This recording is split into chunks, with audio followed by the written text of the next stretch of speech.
Assalamualaikum warahmatullahi wabarakatuh. Selamat datang kembali di channel YouTube Dunia Beda, tempat di mana takdir bisa berbalik dalam sekejap mata. Bayangkan, seorang guru yang dihormati, seorang istri yang begitu setia, terduduk diam tak berdaya di tengah keramaian. Ia dipaksa mendengar saat kata-kata setajam silet menghina suaminya tercinta. Keringat dan kerja keras yang halal itu disamakan dengan sampah yang menjijikan dan tak berharga. Seketika, dunianya hancur berkeping-keping, dan yang bisa ia lakukan hanyalah menangis dalam sunyi. Namun siapa sangka, air mata yang jatuh hari itu justru menjadi awal dari sebuah pembuktian yang akan membungkam semua penghinaan. Namun sebelumnya, bagi yang beragama Islam, saya sarankan untuk menuliskan sholawat Nabi Muhammad di kolom komentar, agar kelak sholawat ini menjadi saksi untuk mendapat syafaat bagi kita di akhirat.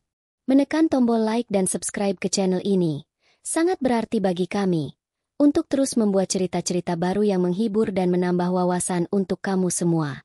Langit di atas kota Depok mulai meredup, berganti warna dari biru cerah menjadi sapuan jingga yang hangat. Di dalam sebuah rumah bercat krem, di salah satu sudut perumahan Taman Jaya, suara tawa dan denting sendok di piring keramik terdengar riuh. Ini adalah acara arisan rutin ibu-ibu kompleks, sebuah ritual bulanan yang bagi Anissa terasa lebih seperti kewajiban daripada kesenangan. Sebagai seorang guru dengan status pegawai negeri sipil, kehadirannya seolah menjadi sebuah keharusan untuk menjaga hubungan baik dengan para tetangga. Ia duduk di sebuah sofa empuk, memegang piring kecil berisi kue lapis pepe dan risoles. Senyumnya terpasang dengan sopan, namun pikirannya melayang jauh. Ia memikirkan Budi, suaminya. Apakah Budi sudah dalam perjalanan pulang? Apakah ia ingat untuk memakai topi agar kepalanya tidak terlalu tersengat panas sisa-sisa matahari sore? Pagi tadi, sebelum berangkat, Anissa sempat membekalinya dengan 2 botol air dingin, dan Budi menerimanya dengan senyum lelah yang selalu berhasil menenangkan hati Anissa. Senyum yang menjadi sumber kekuatannya. Lamunan Anissa buyar ketika sebuah suara yang ia kenal betul memecah keramaian. Itu suara Bu Ratna. Seorang wanita parubaya yang selalu menjadi pusat perhatian, bukan karena kebijaksanaannya, tapi karena kilau perhiasan emas di pergelangan tangan dan lehernya, serta mulutnya yang setajam silet. Hari ini, ia mengenakan gamis berwarna hijau zamrud yang berkilauan. Matanya yang tajam berkeliling mengamati seisi ruangan, sebelum akhirnya berhenti dan menatap lurus ke arah Anissa. Anissa merasakan firasat buruk, firasat yang sudah sering ia rasakan setiap kali tatapan itu mengarah padanya. Zaman sekarang ini ya, apa-apa serba mahal. Bu Ratna memulai. Suaranya sengaja dikeraskan agar semua orang mendengar. Untung saja suami saya baru dapat promosi jadi manajer cabang. Jadi ya, alhamdulillah, dapur masih bisa terus mengepul. Kalau tidak, pusing juga kepala ini. Beberapa ibu mengangguk-angguk setuju. Ada yang menimpali dengan keluhan serupa tentang harga kebutuhan pokok. Anissa hanya tersenyum tipis, berharap topik pembicaraan segera beralih. Namun, harapannya sia-sia. Bu Ratna belum selesai. Dengan gerakan dramatis, ia mencondongkan tubuhnya sedikit ke depan. Tatapannya masih terkunci pada Anissa. Kalau Bu Anissa bagaimana? Pasti lebih terasa ya, Bu Guru.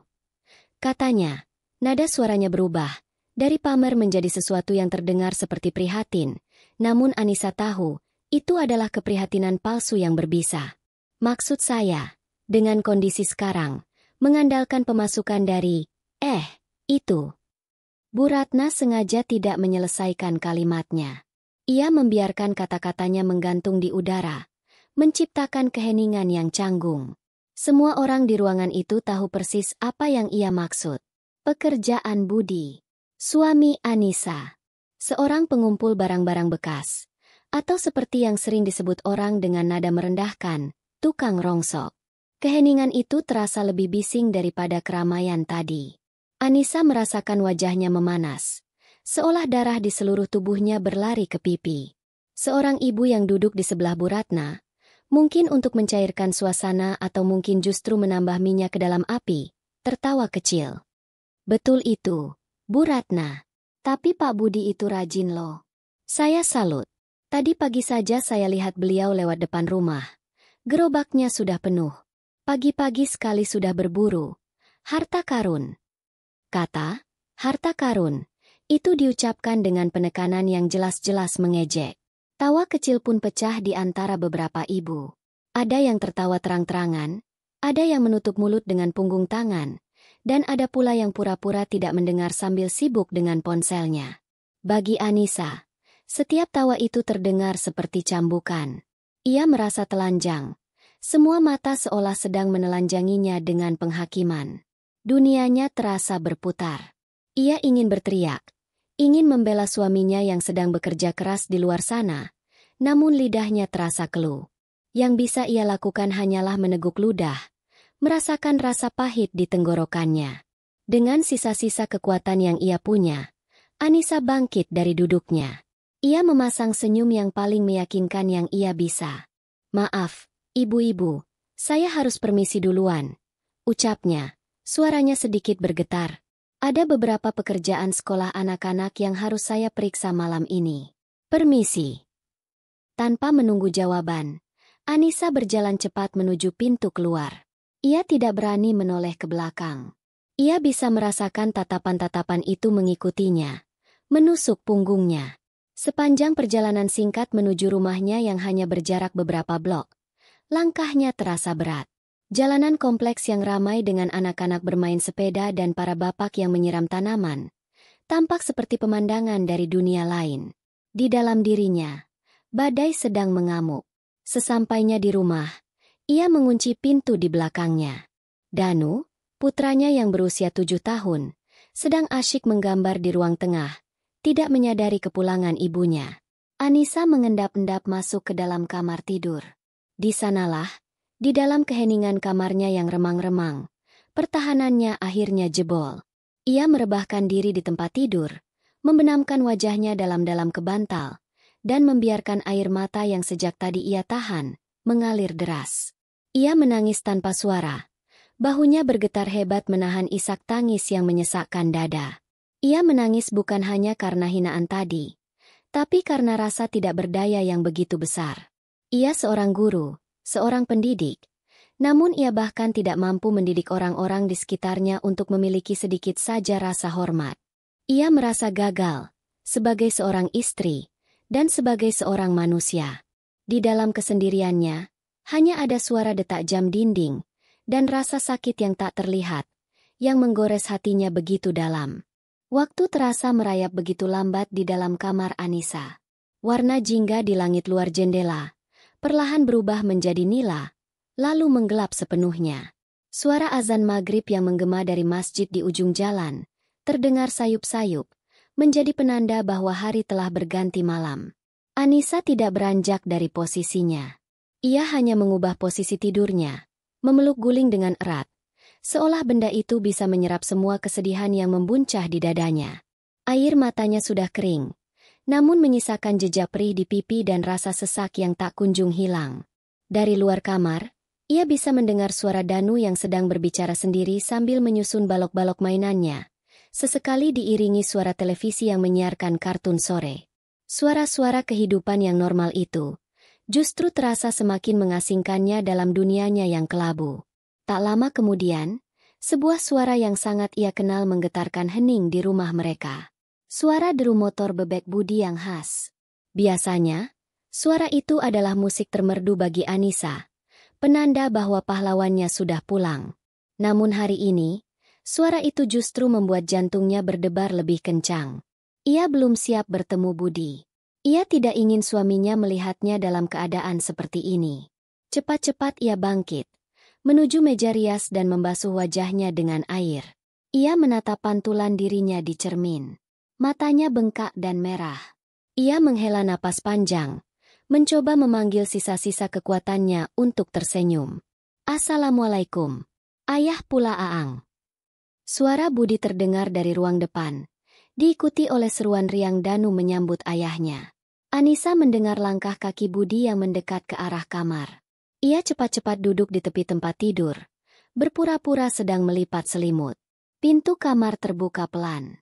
Budi masuk, membawa serta aroma khasnya, campuran aroma keringat, debu jalanan, dan sedikit bau besi. Aroma kerja keras yang biasanya Anissa sukai. "Enduk," panggil Budi lembut. Ia tidak langsung bertanya. Ia berdiri sejenak di ambang pintu, matanya yang lelah mengamati istrinya dengan saksama. Ia melihat bahu Anissa yang sedikit tegang, dan caranya menghindari tatapan mata. Budi meletakkan tas selempangnya di atas kursi, lalu berjalan mendekat dan duduk di samping Anissa. Ia tidak berkata apa-apa. Ia hanya diam, memberikan ruang bagi Anissa untuk memulai. Keheningan Budi justru terasa lebih menusuk daripada ribuan pertanyaan. Anissa tidak tahan lagi. Pertahanannya runtuh untuk kedua kalinya hari ini. "Tidak apa-apa, Mas," bisiknya, lebih pada dirinya sendiri. "Tadi cuma kelilipan debu di jalan." Budi meraih tangan Anissa.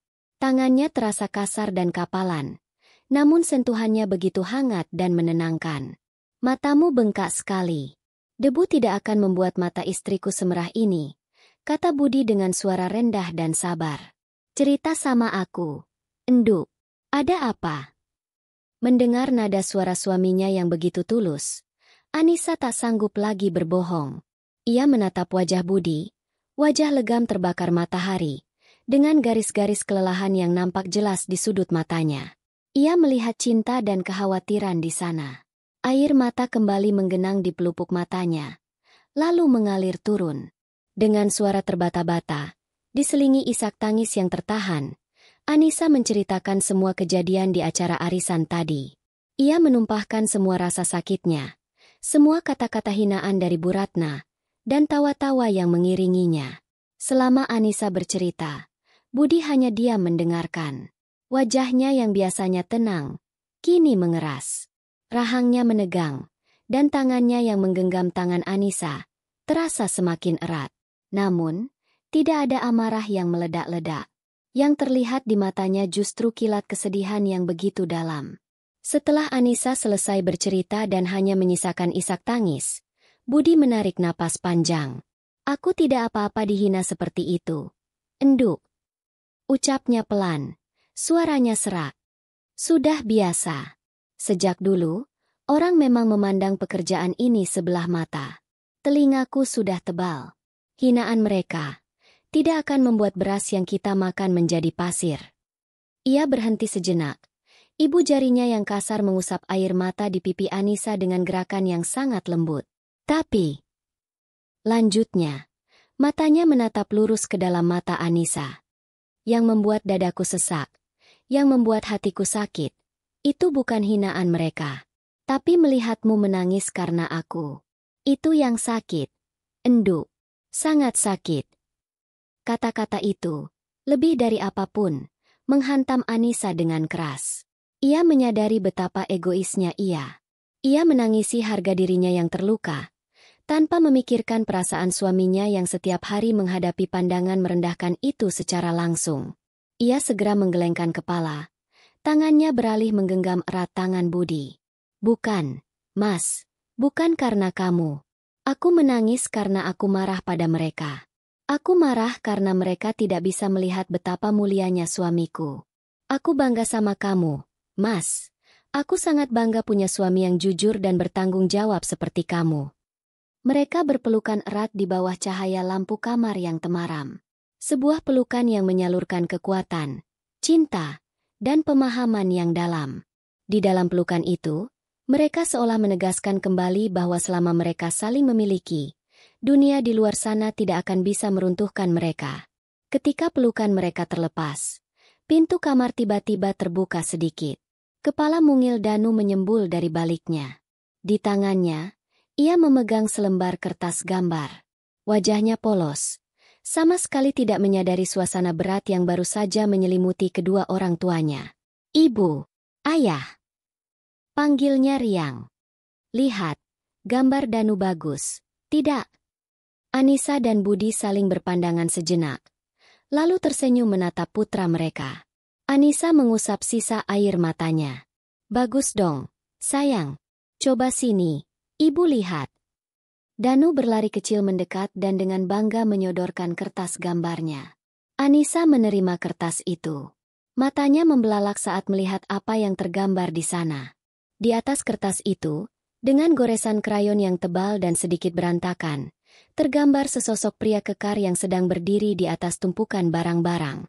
Pria itu memakai jubah merah yang berkibar gagah, dan di dadanya tergores sebuah huruf besar, huruf B. Anissa menatap gambar itu, lalu menatap wajah suaminya, lalu kembali menatap gambar itu. Jantungnya berdebar. Sebuah perasaan baru yang aneh mulai merayapi hatinya, mengusir sisa-sisa kesedihan yang ada. Anissa menatap lekat-lekat pada kertas gambar di tangannya. Goresan krayon Danu begitu tebal dan penuh keyakinan. Sosok di tengah gambar itu berdiri dengan kaki sedikit terbuka. Pose khas pahlawan super di film kartun. Tangannya di pinggang, dan di punggungnya, sebuah jubah merah besar berkibar dengan gagah. Jubah itu digambar dengan warna paling terang, paling mencolok di antara warna-warna lain. Di bawah kakinya, ada gundukan warna-warni yang Anissa kenali sebagai tumpukan barang-barang bekas. Persis seperti yang sering ia lihat di atas gerobak suaminya. Botol-botol hijau, kardus-kardus coklat, dan kaleng-kaleng perak. Namun, di mata Danu, itu bukan sekadar tumpukan rongsokan. Itu adalah sebuah panggung kemenangan. Dan di dada sang pahlawan, huruf B yang besar, singkatan dari Budi, terukir seperti sebuah lencana kehormatan. "Ini siapa, sayang?" tanya Anissa. Suaranya terdengar serak, berusaha keras menahan gelombang emosi baru yang datang. Danu, dengan mata berbinar-binar, menunjuk sosok itu dengan jarinya yang mungil. "Ini ayah, Bu. Ayah kan pahlawan super," jawabnya dengan semangat. "Setiap hari ayah pergi berperang melawan sampah-sampah jahat. Ayah membersihkan dunia biar jadi bagus lagi," kata Bu Guru Anissa sendiri di sekolah. Pahlawan itu adalah orang yang berbuat baik dan menolong banyak orang. Ayah kan menolong banyak orang, Bu. Biar dunianya tidak kotor. Dek. Jantung Anissa seolah berhenti berdetak sesaat. Ia seperti ditampar oleh kata-katanya sendiri, yang diucapkan kembali oleh mulut mungil putranya. Benar. Ia yang mengajarkan itu di kelas. Ia yang selalu berkata pada murid-muridnya bahwa semua perbuatan baik itu mulia. Tapi mengapa? Mengapa ia melupakan pelajaran itu untuk dirinya sendiri? Mengapa ia membiarkan dirinya terpuruk hanya karena hinaan orang yang tidak mengerti? Ia menatap Budi, yang juga sedang menatap gambar itu dengan pandangan yang sulit diartikan. Ada rasa haru, bangga, sekaligus sebersit kesedihan di mata lelah itu. Malam itu, Anissa tidak bisa tidur. Ia berbaring di samping Budi yang sudah terlelap. Napasnya teratur dan tenang. Anissa memandangi wajah suaminya di bawah cahaya remang lampu tidur. Wajah yang sama yang ia cium setiap pagi. Wajah yang sama yang menyambutnya dengan senyum setiap petang. Ia membandingkan wajah penuh ketenangan itu dengan sosok pahlawan berjubah merah dalam gambar Danu. Dan ia sadar, keduanya adalah orang yang sama. Ia merasa malu. Bukan malu karena pekerjaan suaminya, tapi malu pada dirinya sendiri. Malu karena sempat membiarkan racun dari perkataan orang lain hampir membunuh rasa bangganya. Malam itu, di dalam keheningan, Anissa berjanji pada dirinya sendiri. Ia tidak akan membiarkan siapapun, bahkan dirinya sendiri, merendahkan pahlawannya lagi. Sebuah tekad baru mulai tumbuh di dalam hatinya, kuat dan kokoh. Keesokan paginya, ada yang berbeda dari Anissa. Saat menyiapkan sarapan, ia bersenandung kecil. Saat Budi bersiap-siap untuk berangkat kerja, Anissa merapikan kerah kemejanya dengan senyum yang tulus, bukan senyum sopan yang biasa ia pasang. "Hati-hati di jalannya, Mas Pahlawan," bisiknya saat Budi mencium keningnya. Budi tersenyum lebar, senyum tulus yang seolah ikut merasakan perubahan positif dalam diri istrinya. Hari itu, ia melepas kepergian Budi dengan dada yang membusung bangga, bukan lagi dengan kecemasan seperti hari-hari sebelumnya. Perasaan hangat itu terus menemaninya hingga ia tiba di sekolah. Saat jam istirahat pertama, sambil merapikan tas tangannya, jarinya menyentuh selembar kertas yang terlipat. Ia menariknya keluar. Surat edaran dari sekolah Danu yang kemarin ia terima dan hampir ia lupakan. Matanya kembali membaca baris demi baris kalimat di surat itu. Dalam rangka menumbuhkan wawasan dan apresiasi siswa terhadap berbagai macam profesi, SD Negeri Harapan Bangsa akan menyelenggarakan acara Hari Inspirasi. Kami dengan hormat mengundang Bapak dan Ibu orang tua murid untuk berpartisipasi dengan menjadi pembicara tamu, untuk berbagi cerita dan pengalaman mengenai pekerjaan yang ditekuni. Jantung Anissa kembali berdebar, namun kali ini dengan ritme yang berbeda. Ada rasa takut yang tiba-tiba menyelinap. Mengundang suaminya untuk berbicara di depan kelas Danu, di depan semua murid, guru, dan yang paling membuatnya gentar, di depan orang tua murid yang lain. Ia bisa langsung membayangkan wajah Bu Ratna yang duduk di barisan belakang, tersenyum mengejek. Ia membayangkan para orang tua lain yang berprofesi sebagai dokter, pengacara, atau pengusaha, akan bercerita dengan gagah. Lalu suaminya harus bercerita tentang apa? Tentang memunguti botol bekas dan menimbang kardus? Pikiran-pikiran negatif itu kembali mencoba meracuninya. Tangannya yang memegang kertas itu sedikit gemetar. Ini adalah sebuah pertaruhan besar. Di satu sisi, ini adalah kesempatan untuk membuktikan sesuatu. Di sisi lain, ini bisa menjadi bumerang yang akan mempermalukan suami dan keluarganya lebih jauh lagi. Ia menatap kosong ke arah jendela kelas, melihat anak-anak yang berlarian di halaman sekolah dengan tawa riang. Pikirannya berkecamuk hebat. Wajah Bu Ratna yang sinis bergantian dengan wajah Danu yang bangga sambil menunjukkan gambar pahlawan supernya. Suara tawa yang mengejek di acara arisan bergantian dengan suara Budi yang berkata, "Yang membuat hatiku sakit, itu melihatmu menangis karena aku." Ia memejamkan matanya sejenak, menarik napas dalam-dalam. Ia tidak boleh kalah lagi. Ini bukan lagi tentang Bu Ratna atau orang lain. Ini tentang Danu. Ini tentang bagaimana anaknya akan terus memandang ayahnya. Ini tentang Budi. Tentang memberikannya panggung kehormatan yang layak ia dapatkan. Ia membuka matanya. Pandangannya kini terasa lebih tajam dan penuh kepastian. Ia meraih pulpen dari atas mejanya. Tangannya tidak lagi gemetar. Dengan napas yang tertahan, ia mendekatkan ujung pulpen itu ke atas formulir pendaftaran yang ada di bagian bawah surat edaran. Sebuah keputusan yang ia tahu akan mengubah segalanya. Ujung pulpen itu menekan kertas, dan tinta hitam pekat mulai menari membentuk huruf-huruf. Anissa menulis dengan gerakan yang mantap, seolah setiap goresan adalah sebuah pernyataan perang melawan rasa takutnya sendiri. Pada kolom nama orang tua, ia menulis, Budi Santoso. Jantungnya berdebar sedikit lebih kencang. Lalu ia bergerak ke kolom berikutnya. Kolom yang paling menakutkan sekaligus paling penting. Kolom profesi. Ia berhenti sejenak, menarik napas, lalu menulis dua kata yang terasa begitu asing namun begitu tepat. Pahlawan lingkungan. Ia tersenyum kecil, lalu menambahkan penjelasan di dalam tanda kurung yang ia gambar sendiri dengan tulisan tangan. Spesialis daur ulang. Selesai. Kertas formulir itu kini bukan lagi sekadar kertas, melainkan sebuah bendera yang baru saja ia tancapkan. Bendera kehormatan untuk keluarganya. Ada rasa ngeri yang menjalari punggungnya, membayangkan konsekuensi dari tindakannya. Namun, rasa ngeri itu kini bercampur dengan perasaan baru yang menggembirakan. Sebuah perasaan lega karena telah berani mengambil sikap. Ia melipat kembali kertas itu dengan hati-hati dan memasukkannya ke dalam tas. Selama sisa jam pelajaran, konsentrasinya sedikit terganggu. Pikirannya terus kembali pada formulir di dalam tasnya dan pada percakapan yang harus ia hadapi dengan Budi nanti malam. Saat bel pulang sekolah berbunyi, Anissa tidak langsung pulang. Ia berjalan menyusuri koridor sekolah yang mulai sepi, menuju ruang guru.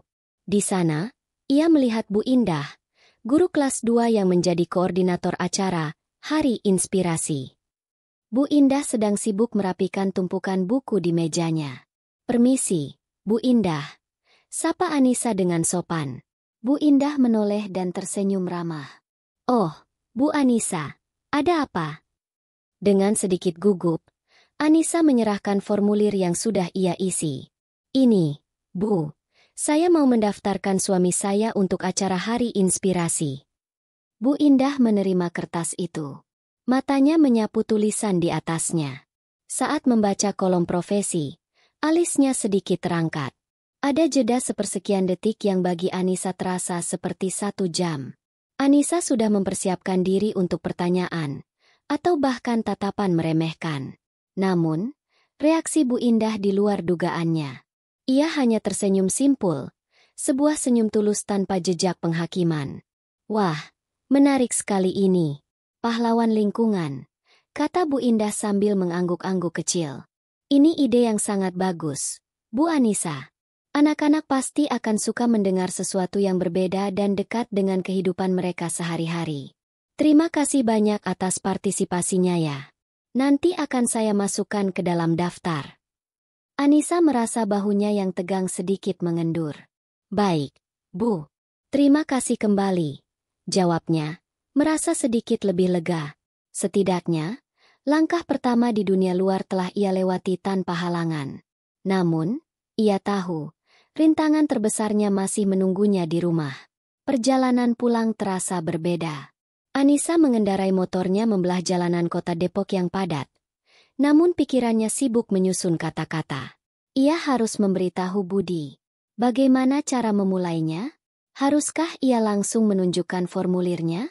Atau ia harus membukanya dengan percakapan panjang terlebih dahulu?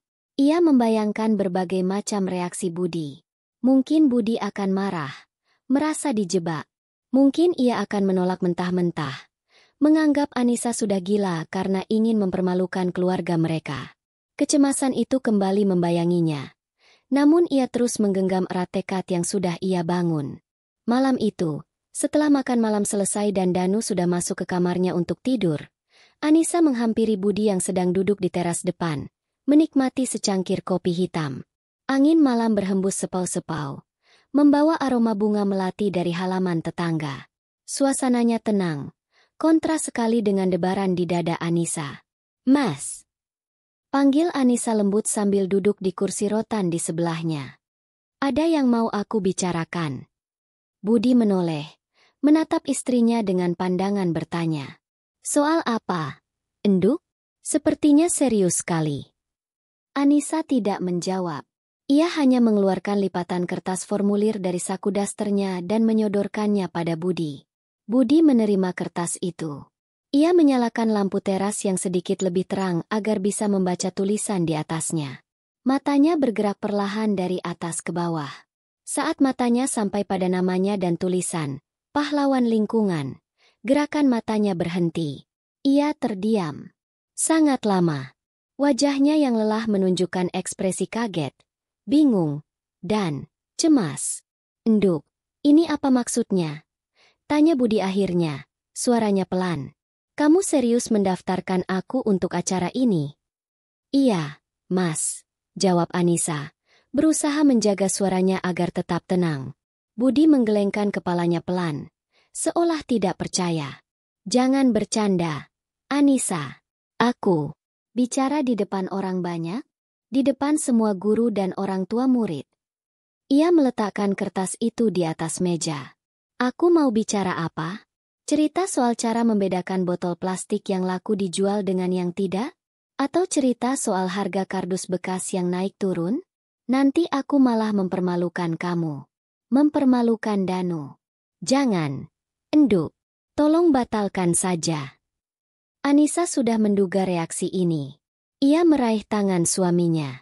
Mas, dengarkan aku dulu. Katanya, masih ingat gambar Danu kemarin? Gambar pahlawan super dengan jubah merah. Budi mengangguk.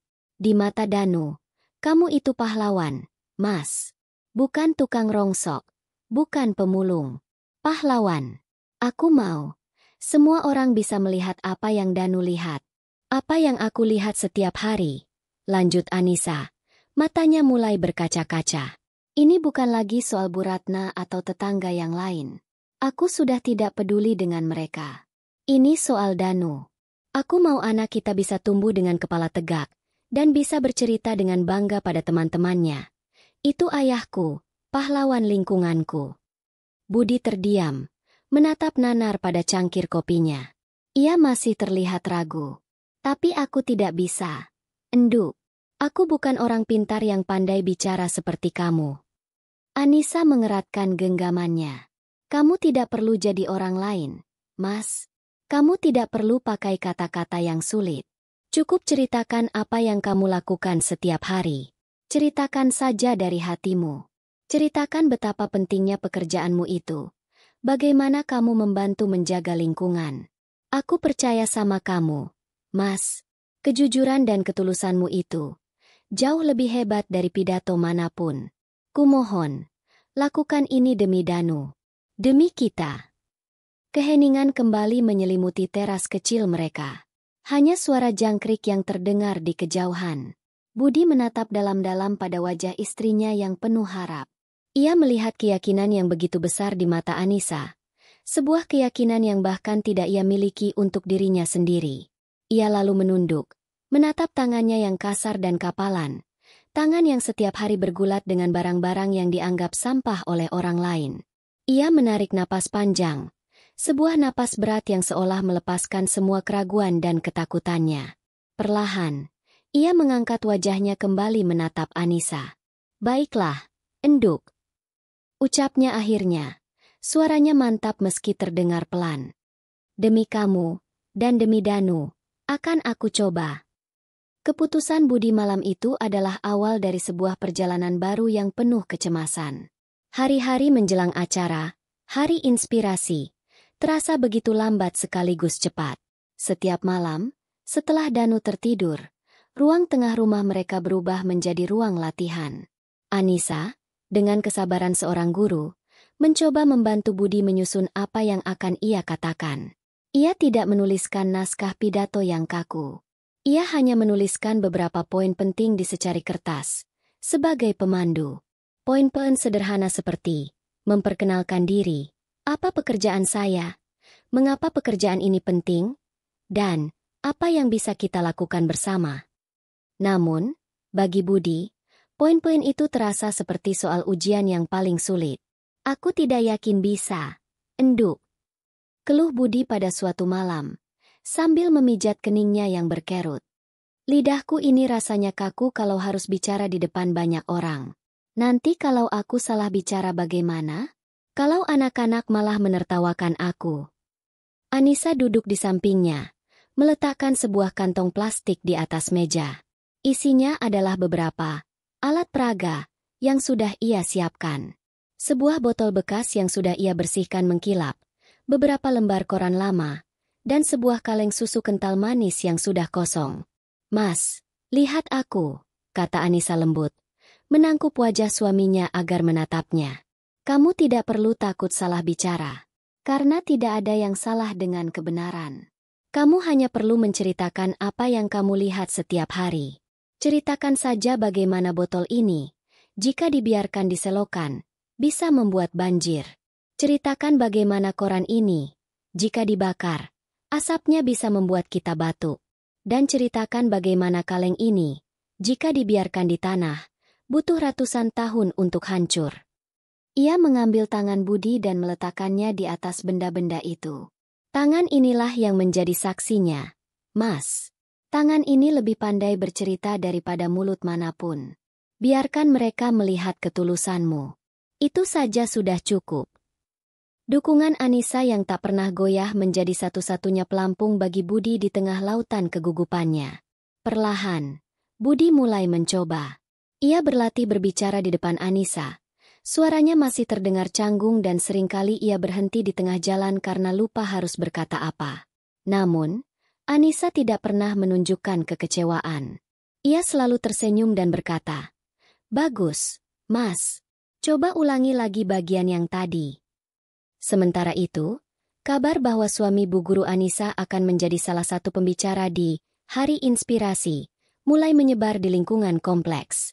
Seperti yang sudah Anissa duga, kabar itu menjadi bahan perbincangan hangat, terutama di antara kelompok ibu-ibu arisan. Suatu sore, saat Anissa sedang menyapu halaman depan, Bu Ratna dengan sengaja berjalan melewati rumahnya. "Wah, rajin sekali Bu Guru," sapanya dengan senyum sinis yang khas. Saya dengar, Pak Budi mau jadi pembicara ya di sekolah Danu? Hebat sekali. Mau berbagi tips apa nanti? Tips memilih sampah yang harganya paling mahal. Begitu. Ia tertawa kecil. Tawa yang terdengar seperti dengungan lebah yang menyakitkan. Kali ini, Anissa tidak lagi menunduk. Ia berhenti menyapu, menatap lurus ke arah Bu Ratna dengan tatapan tenang. Betul, Bu Ratna. Jawabnya dengan suara datar. Suami saya akan berbagi cerita. Cerita tentang bagaimana menjaga lingkungan kita agar tidak tenggelam oleh sampah yang mungkin kita hasilkan setiap hari. Mungkin ibu bisa datang dan mendengarkan. Siapa tahu ada pelajaran yang bisa kita ambil bersama. Jawaban Anissa yang tenang dan menusuk itu membuat Bu Ratna terdiam sejenak. Wajahnya yang angkuh sedikit berubah. Tanpa berkata apa-apa lagi, ia membuang muka dan berjalan pergi dengan langkah cepat. Anissa menarik napas lega. Setidaknya, ia sudah berhasil memenangkan satu pertempuran kecil. Namun ia tahu, perang sesungguhnya akan terjadi lusa. Malam sebelum hari H, suasana di rumah terasa sangat tegang. Budi hampir tidak menyentuh makan malamnya. Ia lebih banyak diam, wajahnya pucat pasi. Anissa mencoba menghiburnya dengan berbagai cara, namun kegugupan suaminya sudah mencapai puncaknya. Ia bahkan sempat berkata ingin membatalkannya saja. Sudah terlambat untuk mundur, Mas, kata Anissa sambil menggenggam tangan Budi yang terasa dingin. Ingat Danu. Ingat gambar pahlawan supernya. Besok, kamu akan memakai jubah merah itu di dunia nyata. Aku akan ada di sana, duduk di barisan paling depan. Danu juga akan ada di sana. Kami akan menjadi pendukung utamamu. Pagi yang menentukan itu akhirnya tiba. Langit Depok masih berwarna kelabu saat Anissa membangunkan Budi. Budi terlihat tidak tidur semalaman. Lingkaran hitam nampak jelas di bawah matanya. Anissa sudah menyiapkan kemeja batik terbaik milik Budi. Kemeja yang biasa ia pakai untuk acara kondangan. Ia juga sudah menyetrikanya hingga licin sempurna. Saat Budi mengenakan kemeja itu, Anissa merapikan kerahnya, mencoba menyalurkan kekuatan lewat sentuhannya. Mereka berangkat ke sekolah bersama-sama dengan motor. Budi yang menyetir. Namun Anissa bisa merasakan setang motor di tangannya bergetar hebat. Sesampainya di gerbang SD Negeri Harapan Bangsa, suasana sudah ramai. Para orang tua dan murid berlalu lalang. Spanduk besar bertuliskan, "Selamat datang di Hari Inspirasi," terbentang gagah di atas gerbang. Jantung Budi terasa seperti akan melompat keluar dari dadanya. Mereka berjalan menyusuri koridor menuju ruang aula serbaguna tempat acara akan dilangsungkan. Aula itu sudah dihias meriah. Kursi-kursi sudah tertata rapi. Di barisan depan, Anissa melihat beberapa orang tua murid yang akan menjadi pembicara. Ada seorang pria gagah berseragam pilot, seorang wanita karir dengan blazer yang necis, dan seorang pria berpenampilan rapi yang Anissa kenali sebagai seorang arsitek. Mereka semua terlihat begitu percaya diri, mengobrol santai sambil memegang catatan kecil. Lalu, Budi melihat pantulan dirinya di kaca jendela aula. Seorang pria dengan kemeja batik yang sedikit kusam, dengan wajah tegang dan tangan yang terus-menerus meremas kantong plastik berisi alat peraganya. Rasa rendah diri itu kembali menghantamnya dengan keras. Ia menoleh pada Anissa.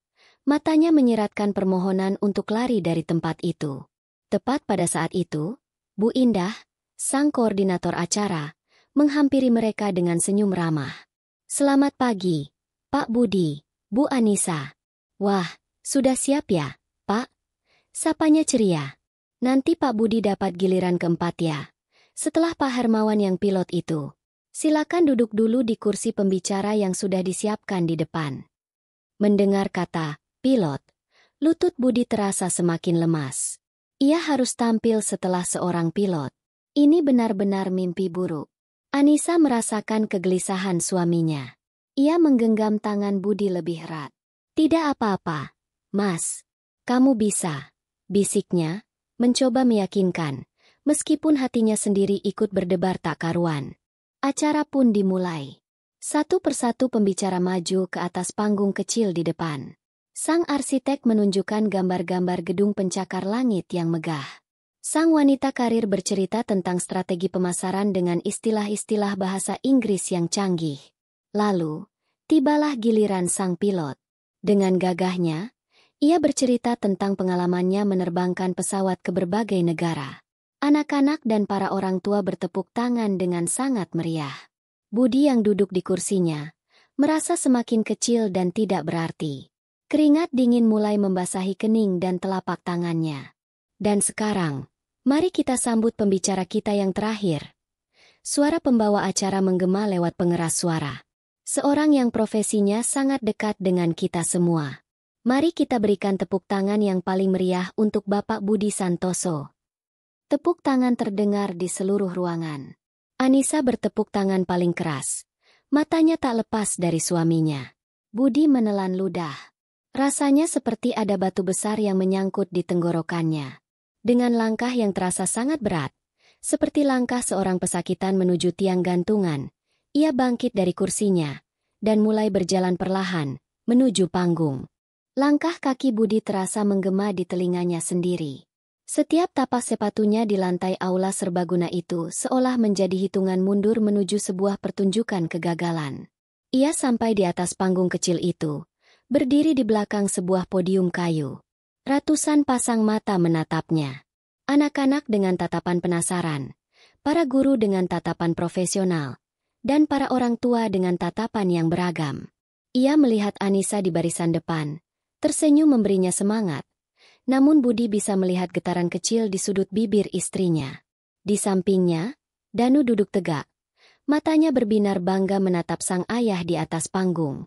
Dan jauh di barisan belakang, ia melihatnya. Bu Ratna, duduk dengan tangan bersedekap. Wajahnya menyiratkan senyum tipis penuh rasa ingin tahu yang mengejek. Budi menelan ludah. Tenggorokannya kering kerontang. Ia menunduk, menatap catatan kecil dengan poin-poin yang sudah ia hafalkan bersama Anissa. Tiba-tiba, semua huruf itu seolah menari-nari dan menjadi kabur. Otaknya kosong. Selamat, Pak Pagi. Ucapnya. Suaranya keluar lebih mirip bisikan yang bergetar. Pengeras suara membuat getaran itu terdengar semakin jelas. Beberapa anak di barisan depan terkikik pelan. Senyum di wajah Bu Ratna terlihat semakin lebar. Hati Anissa mencelos. Ia mengepalkan tangannya di pangkuan, berdoa dalam hati agar suaminya diberi kekuatan. Budi merasa seluruh darah di tubuhnya surut dari wajah. Ia ingin berbalik dan lari dari panggung itu. Rasanya lebih baik menghadapi tumpukan besi berkarat setinggi gunung daripada menghadapi tatapan ratusan orang ini. Ia sudah akan menyerah. Namun, di tengah keputusasaannya, matanya bertemu dengan mata Anissa. Istrinya tidak terlihat kecewa. Anissa hanya menatapnya, lalu mengangguk sangat pelan. Sebuah anggukan yang seolah berkata, "Aku di sini. Aku percaya padamu." Lalu, tatapannya beralih pada Danu. Putranya itu masih menatapnya dengan pandangan yang sama. Pandangan penuh pemujaan, seolah sedang melihat pahlawan super favoritnya beraksi. Anak itu tidak melihat ayahnya yang gugup. Ia melihat pahlawannya. Sesuatu di dalam diri Budi bergejolak. Bukan. Ia tidak boleh mengecewakan mereka. Ia menarik napas dalam-dalam, mengabaikan kertas contekan di atas podium. Ia mendorongnya sedikit ke samping. Ia akan berbicara dari hati. Ia mengangkat kepalanya, menatap lurus ke arah para penonton. Kali ini, suaranya keluar lebih jelas, meski masih terdengar pelan. "Anak-anak, Bapak ini bukan pilot yang bisa terbang tinggi. Bapak juga bukan arsitek yang bisa membangun gedung megah." Ia lalu membungkuk, meraih kantong plastik yang ia letakkan di lantai, dan menuangkan isinya ke atas meja podium. Terdengar suara gemerincing saat botol bekas, koran lama, dan kaleng susu itu menggelinding. Suasana di aula menjadi hening. Semua mata tertuju pada benda-benda yang dianggap sampah itu. "Bapak, setiap hari bekerja dengan benda-benda ini," lanjut Budi, tangannya menunjuk tumpukan itu. "Banyak orang menyebutnya sampah. Tapi bagi Bapak, ini bukan sampah. Ini adalah barang-barang yang tersesat. Botol ini," ia mengangkat botol plastik, "kalau dibuang ke selokan, Nanti rumah anak-anak bisa kebanjiran. Koran ini, ia mengangkat tumpukan koran. Kalau dibakar, asapnya bisa bikin kita sesak napas. Pekerjaan Bapak adalah menyelamatkan mereka. Menyelamatkan barang-barang ini sebelum mereka membuat masalah. Budi mulai menemukan ritmenya. Kegugupannya perlahan sirna, digantikan oleh semangat saat menceritakan hal yang ia ketahui paling baik. Pekerjaan Bapak ini seperti dokter. Tapi dokter untuk lingkungan kita. Bapak memastikan, kota Depok ini tidak batuk karena terlalu banyak asap, dan tidak demam karena kebanjiran. Anak-anak mendengarkan dengan seksama. Analogi sederhana itu sangat mudah mereka pahami. Para orang tua yang semula menatapnya dengan pandangan biasa, kini mulai mencondongkan tubuh ke depan, tertarik. Budi lalu menatap lurus ke arah Anissa, dan kemudian ke arah Danu. Suaranya kini terdengar mantap dan penuh perasaan, menggema di seluruh ruangan. Dan dari pekerjaan menyelamatkan botol dan kardus inilah, dari pekerjaan yang sering dianggap kotor inilah, Bapak bisa memastikan anak Bapak, Danu, bisa terus bersekolah di tempat yang bagus ini. Ia berhenti sejenak, menelan haru yang menyumbat tenggorokannya. Dan bisa memastikan istrinya Bapak, Ibu Guru Anissa, bisa terus berdiri di depan kelas, mengajar kalian semua untuk menjadi anak-anak yang hebat. Hening. Total hening. Seluruh aula seolah menahan napas, meresapi setiap kata yang tulus itu. Lalu, plok, plok, plok. Satu suara tepuk tangan memecah keheningan. Itu adalah Danu. Ia berdiri di atas kursinya dan bertepuk tangan sekuat tenaga. Wajahnya berseri-seri penuh kebanggaan. Sedetik kemudian, Anissa ikut bertepuk tangan. Air mata bahagia mengalir deras di pipinya. Dan kemudian, seperti bendungan yang jebol, seluruh aula meledak dalam tepuk tangan yang riuh dan panjang. Jauh lebih riuh daripada tepuk tangan untuk pembicara manapun sebelumnya. Para guru, para murid, dan semua orang tua berdiri, memberikan penghormatan tulus pada pria sederhana di atas panggung itu. Budi tertegun. Ia menatap lautan manusia yang bertepuk tangan untuknya. Untuk pertama kali dalam hidupnya, ia merasa dilihat, dihargai. Ia tersenyum, senyum lebar yang tulus dari dasar hatinya. Matanya sempat melirik ke arah Bu Ratna. Wanita itu tidak ikut bertepuk tangan. Ia hanya duduk terpaku, menatap kosong ke arah pangkuannya. Wajahnya pucat pasi. Setelah acara selesai, panggung kecil itu riuh. Budi dikerumuni oleh anak-anak yang ingin tahu lebih banyak tentang sampah yang tersesat. Beberapa orang tua datang untuk menjabat tangannya, mengucapkan selamat dan terima kasih atas pelajarannya. Kepala sekolah bahkan secara resmi memintanya untuk menjadi pembina program Bank Sampah yang akan segera mereka luncurkan.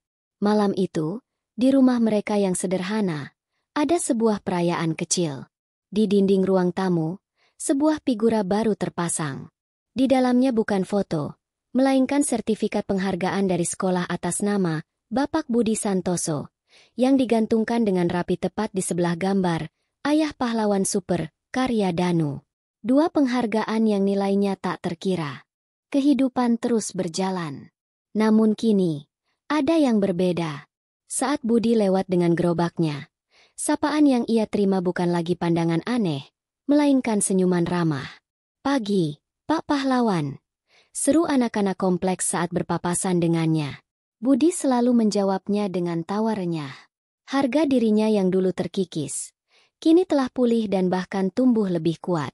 Anissa pun menemukan kedamaian yang sejati. Ia tidak lagi takut pada bisik-bisik tetangga, karena ia tahu, nilai keluarganya tidak ditentukan oleh kata-kata mereka, melainkan oleh cinta, kejujuran, dan keberanian yang mereka miliki bersama. Mereka telah membuktikan bahwa jubah seorang pahlawan tidak selalu terbuat dari kain sutra yang megah.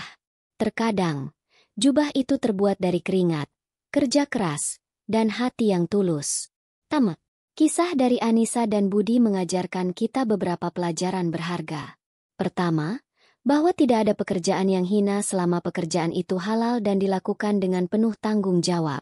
Kemuliaan seseorang terletak pada karakter dan ketulusannya, bukan pada jabatan atau status sosialnya. Kedua, Kekuatan dukungan keluarga adalah fondasi yang paling penting. Dukungan dan kepercayaan dari orang yang kita cintai bisa mengubah rasa takut menjadi keberanian yang luar biasa. Dan yang terakhir, kita diajarkan untuk melihat nilai di tempat yang tidak terduga. Seperti halnya Budi yang melihat harta karun di dalam tumpukan sampah, kita pun bisa menemukan kebaikan dan kemuliaan dalam setiap diri manusia, jika kita mau melihatnya dengan mata hati. Terima kasih sudah mendengarkan cerita ini sampai selesai. Semoga kisah ini bisa memberikan inspirasi dan kehangatan di hati Anda. Jika Anda suka dengan cerita ini, jangan lupa untuk menekan tombol like dan bagikan pendapat Anda di kolom komentar di bawah. Bagian mana dari cerita ini yang paling menyentuh hati Anda? Kami sangat senang membaca setiap komentar dari Anda. Dan tentu saja, jangan lupa untuk subscribe channel ini agar tidak ketinggalan cerita-cerita inspiratif lainnya. Sampai jumpa di cerita berikutnya.